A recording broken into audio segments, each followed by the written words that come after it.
Greetings, guys.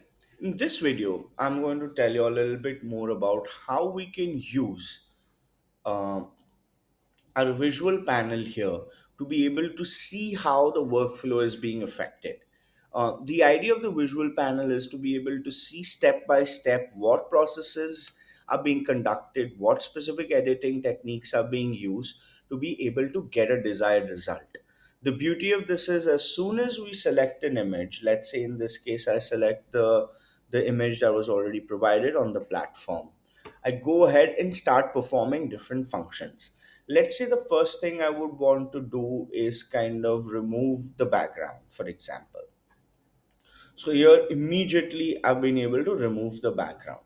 Then the next thing I would want to do is, let's say, crop from a body part. So as soon as I bring it down here or click on it, I will have to put in the requirement details. Let's, in this case, I want to clip from the left ear. I don't want any horizontal cropping. I want to crop from the top and I want no vertical cropping. So there we go. We've kind of clipped from the ear and in this case, the left ear. Now I can also quickly, if I want to be able to see that if I want to run this kind of workflow for 50 images, and in this at this specific step, I want to see what it would look like for another image. So I'm going to quickly go ahead, select a file, maybe bring in another file here,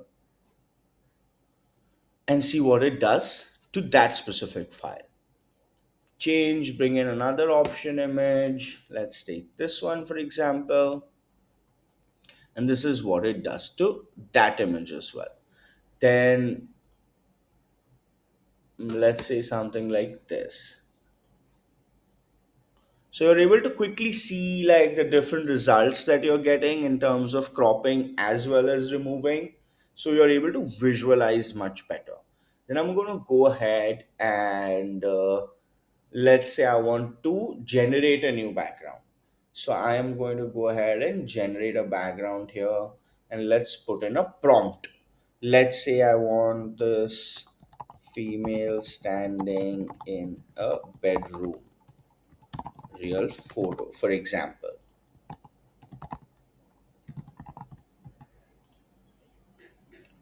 So here I've kind of showing you how we can use the different generative functions also to see what the eventual result would look like.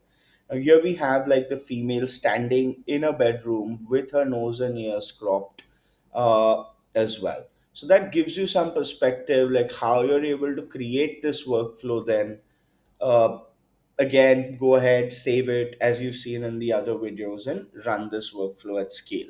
But the idea of this navigation bar, not necessarily the navigation bar, but this kind of a display bar, the display unit that we call, is to be able to see the effect it brings to the thing. Now let's change this image and let's see what this would look like for a different image.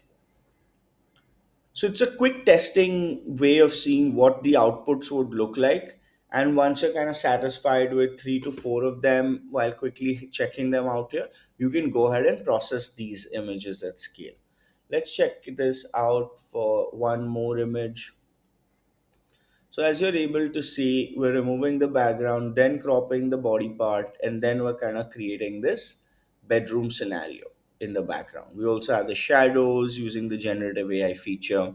So now you see like the power of something like this, where in a step-by-step manner, you're able to see so many different things that are transitioning.